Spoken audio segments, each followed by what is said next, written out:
Korte kwar neri ndial ka shor kwarana Yesu Kristo meme ejaw noka anda morun boden shul ashang madong mi kodar yala ka baka ban waka wa rei ngisha dan amwale ngish in ngwandien ka shim kwara ko kana shiande ke shoda wala shim kwara ko kana shiana wala bana nge na wona ne gwanjena goreja an wona ne bapal sheka kot ka kuika mo ban wore ngi dan entame wana nyam ko kapal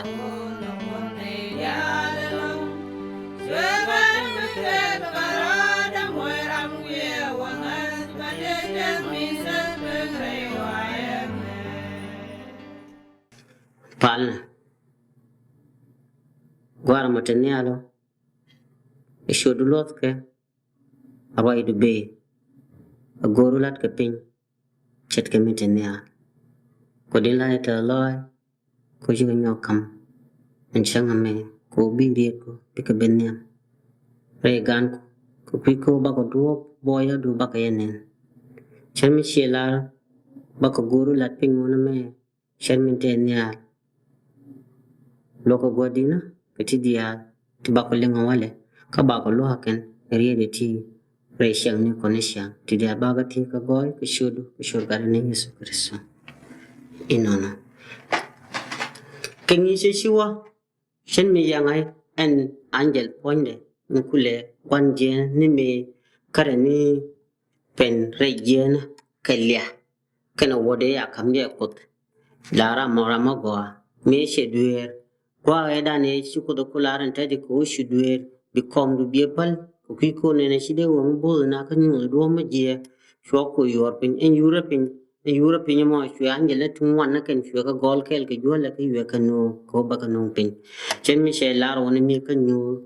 an wona ne cha angela tun wan na kan lo no ma angela mo ko korane jenda mbaro wi die che kan no shi jenda ra wi die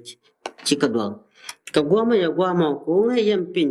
mu da taran tin karan en shiande shiam koro ko kame gura ka loje gura no ne en point ba de pal ya kut ko me she je woda ma jala wod ma ga long ka jala wod ma dit ka che an jaran tu wan to che ka long ko ne ba ka nang kel ka je yo ko gura ne ba jen ja kwaran mar ma baran marahu an pe yo ba ko ka ba kula dunda ba kula ko re che me che Yesu ba jo ne jin kula ngan an wi mon ma sha kam kai ka ye ko ne na ka kam ya ko wi mon sha kam garan sha kam kon akot ne mi che cha kon latin ke me la kon kin te me ya jina re ngi che chu ko ki ko ne bana yo ka bana ya pur ka bana sheng ting ka shat ko me la no kana shangol ko wa mo che gore no ne ba gwan ji mo wa ran lon ko ne be mer ke bi ran shang ko ko be pal bi ne ko bi ko wan ko bi ko ran point de ajen shapo to ko ne badap chen mo ko ngai win mon men tan ke billion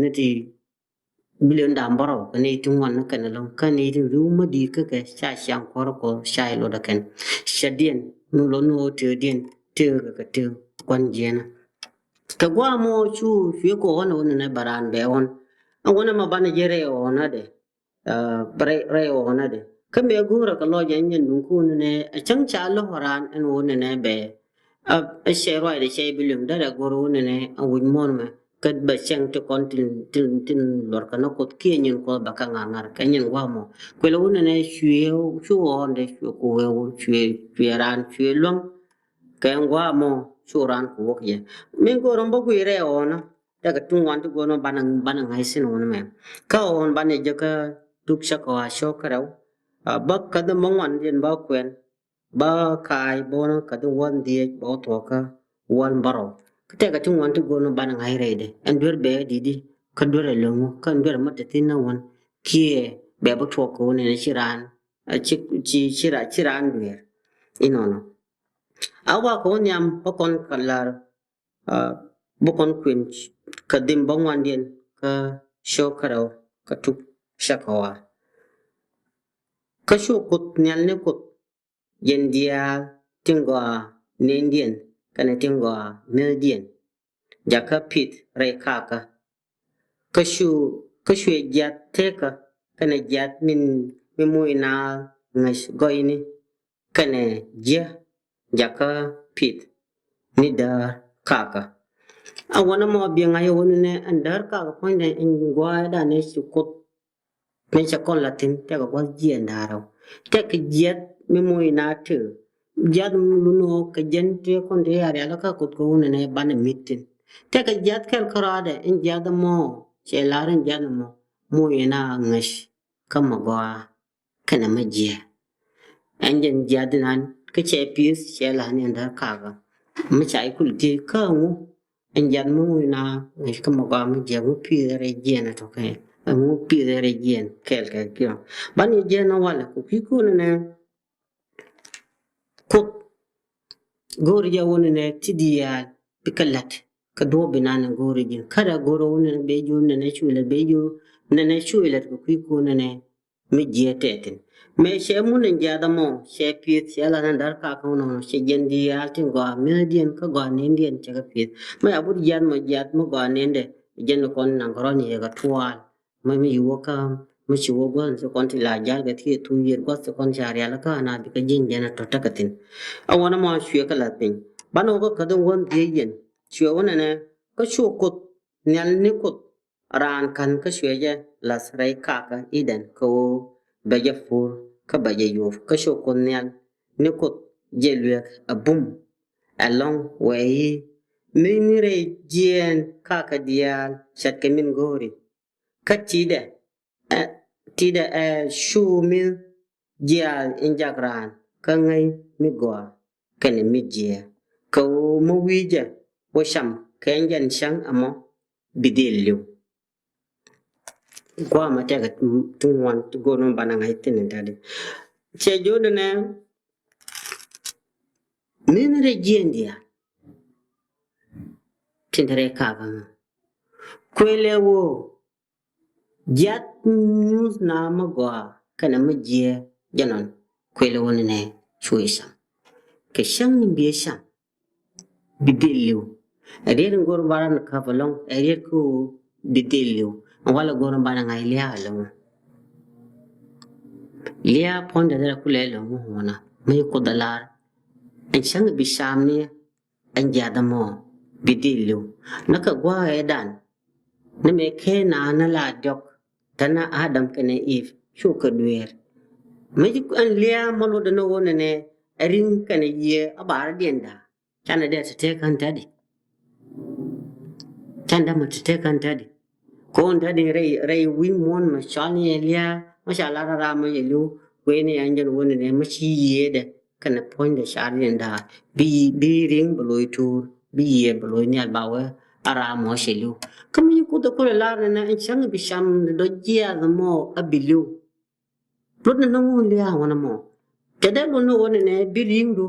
abaden da kana te do kuma anje no adam ka ne de ko lu ni shang da ne sham da jia an ta ka te ka sha la ri ji ko da la ne bi lu ni shang bi sham da jia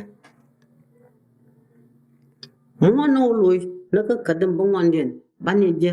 kot karade me gore along anu chana bilat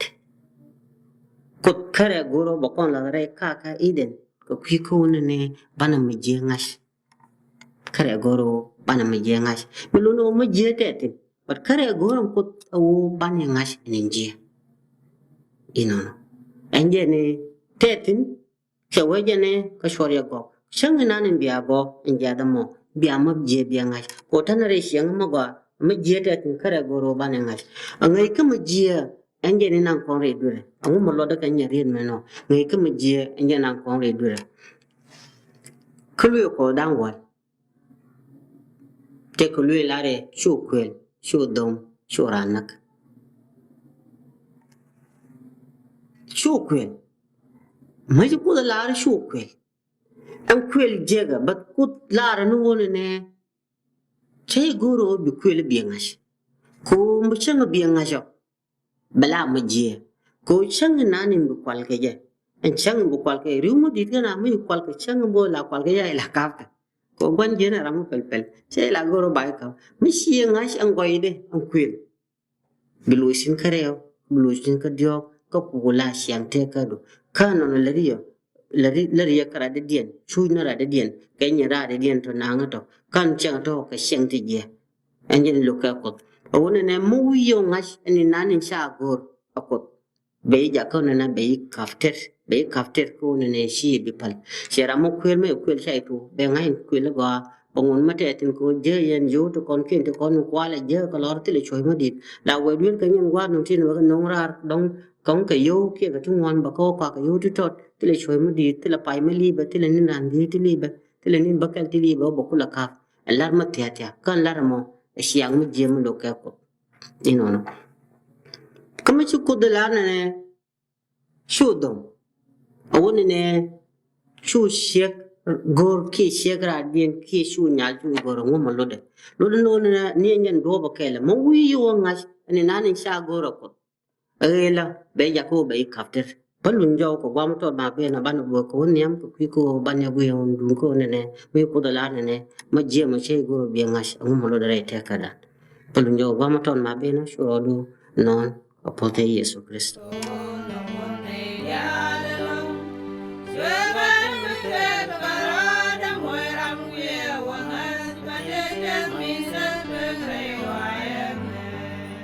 apolte kwar karmar kanyi mar mu de kel nga po kwarane Yesu te kel ke ji wan ka won yam be ni sedan chen mi chala won ka mi su ko lar chu kwel chu dom chu ranak mi ma jin nyal akari wur na ngash tila wuna tila gori re te kadu ma jin dol kari wur na ngash tila nyer tila gori kieman tila gori re te kadu ngai ka won ne bitoy ke shek kia ngai ko bitoy ke ur mo wi yo ngas akiri no kwen pene yi ko ne kwen anje ni la ko da ne chu dom kie shura nak ngai kama je wa na ne kana potokot jege ko ne bielalat antadi anje ne gujmon ma da bi te kari tin ngwan te kari tin ngwan ko ko ne ani nanin loka kutche la ladnere te ko dunan wal dade tangwan ndiri je nda di ma be min nonge tungwan long tuwa na ka shia ngwere do e dane titin ma jin wush malati ka nyer ti ka luom tungwan ki nyer tungwan te la toy ga gan shang ma shang chi kwen shida marong ka shekel ma jin shek mala toy ke wuna ki ka ngwana me ngodi kerin la shek ka jin nyal mo ben shida marong ka shawdo karade anya la ling yin bienen a shang ti ka shek bienen a wur begien o gor kamara ko wa eda ne shajo ko ne chu shek de dien gor ko ngwede chelo wona na be shek dien gor nyama ya jo ne chu wur gor kam nanen kayina kam wur ke kir kayina kwen bielo wur dien gor antoto la yoy ko dien bai gor ken bi man shang nanen min chip te ke shing anto do biga ben ba shing do banga ngarangan me ye jen tadi anda di de me an no wa to de me yine na tadi ngo da ma wura na amane shing ka da shing man matan roy tadi anje no me ko do lar ne no ne rodo kanene ma she lar shokwe shodom shoranak jen tadi a win mono jada gwa ma te ka mach makri mach ma yar tila mai mala gori mashi masha yor ki shi wokore shiran sho hapenye shiena chile le dier tan liaran la chara matil lor akim buma kam nan kriye nan ngash buma kam nan kri mai na kaf ter te ni tu wonder ye lo one day ya o wi and de wi bay de ku wi shi an je chang nan cha mai kaf sha ro manen a che ye ne o por a cha na nen ki sha na ju ye ken be ja ma ba long ni o ba lo ran de ya che ye gor anh nhân duo velar ka kut jin jada mo ta dar ka ka mo shoya gok sang dia go tamma go atin ka tamma jetin min go ro kara daga da sang are ka mo kwelo ne mo je mo tare jada mo shoje ulere di shoja gok chay go ro ne bi majia bi ngash ana ngar ko ngar win mon ma kelo anyen dun ko ne na ne re te ka dan kelo ni sang wo ne majia apan yang ngas kagwang mo anyen mi ko da lara to shu kalalat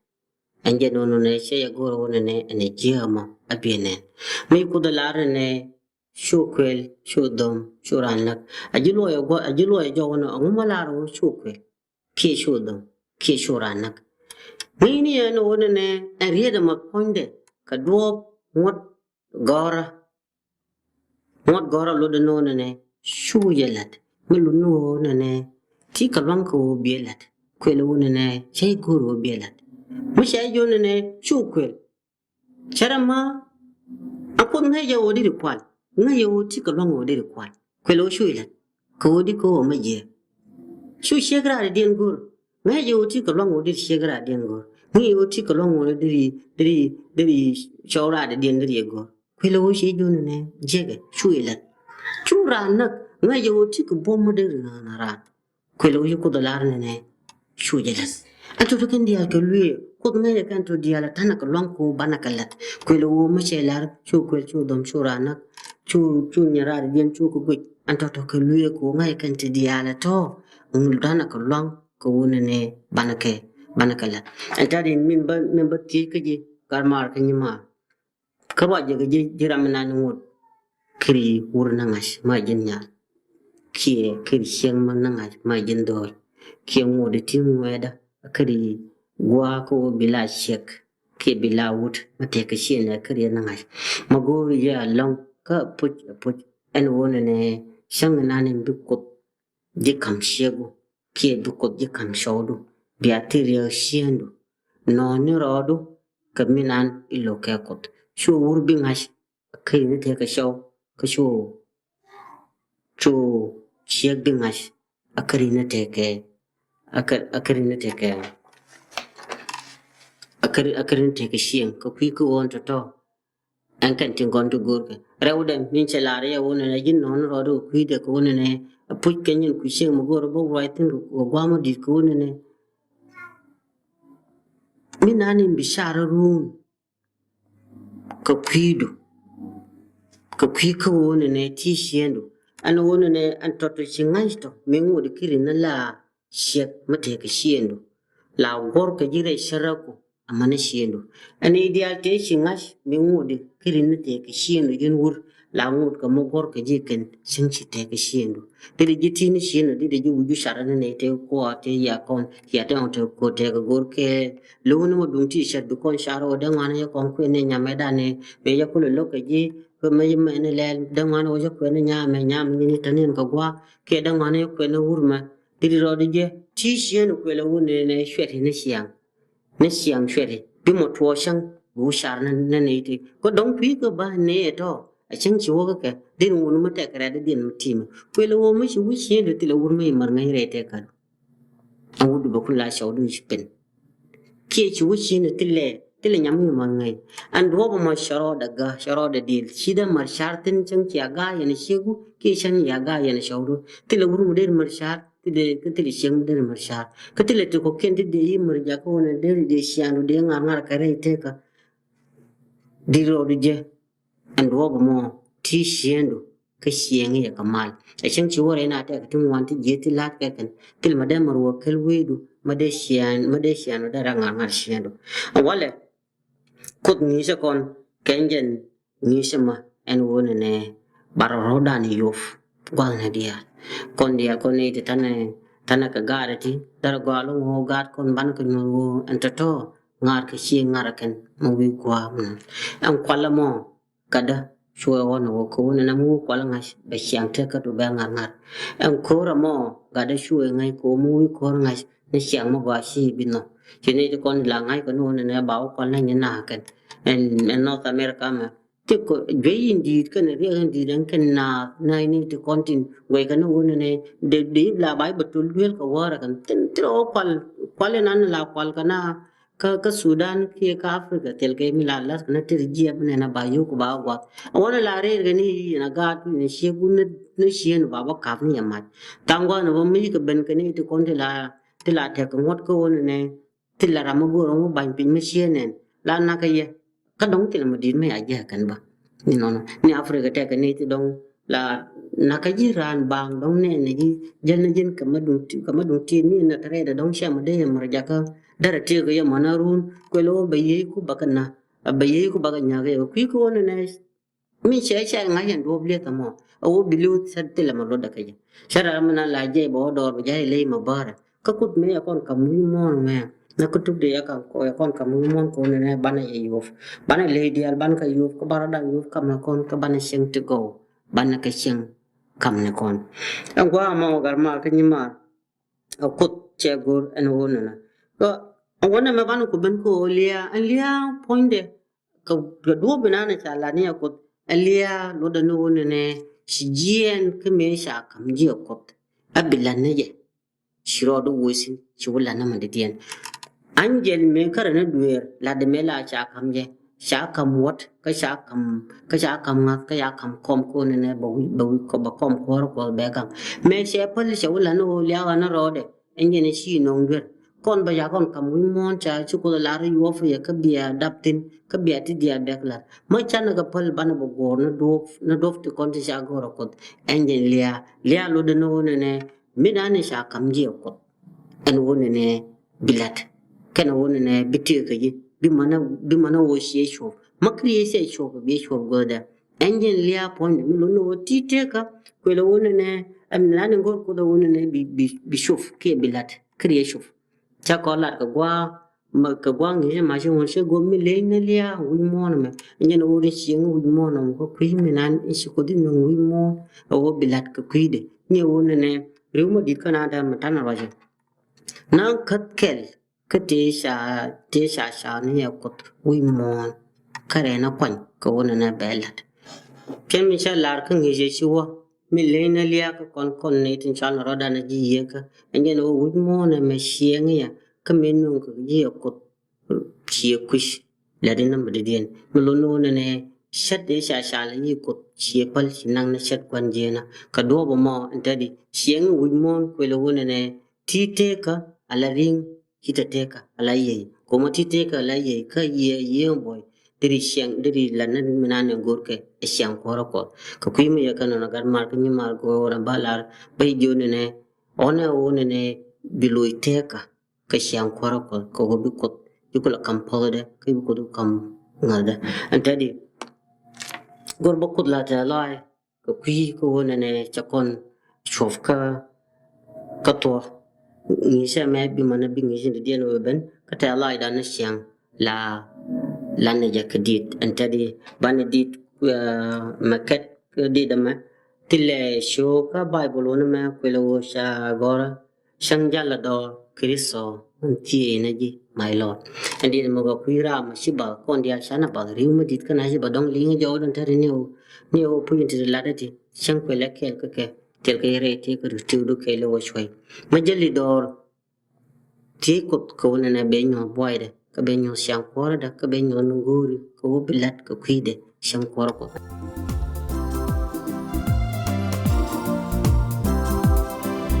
Yesu shala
Apostle Yesu Kristo ndi chelare shangja la dor Kristo ti energy my Lord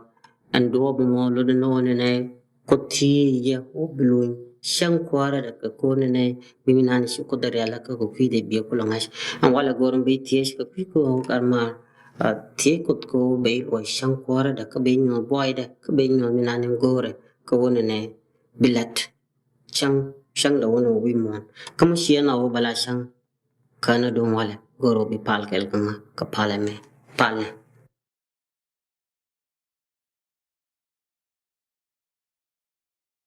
ajen kwara wiede ti shellinga wala changa yang wo shelli wo puch ko shoro nan ka boyd changa yo ntuda ate mi shadde shad gwan jena me shi wopin ko ko arama kishan kwara du shepal talano baroda liya ka goyi chukula kam jejin godina goyi mate ko goyi mate nga godina she kam nga jin ka she shahala jin kwelo wote man yang wale che duer ka shaka ngas ka shaka shan kora bo lun shang kora du kodo na paleka ka ti dia ba ka ti ka goy ka shudu ka du ni Yesu Kristo karmaran tadi ba palan go ban ko pal ni kel ka palame bimana bisang dia Tukut tekel ke ye ke bayu tukut boy nyam da kam ye ke bayeti tukut ye moy mal wan kundia ke shot gwan ke gat ke ye mo boy patekel ke ye tamen mana dora ke shor Yesu kwa madi inona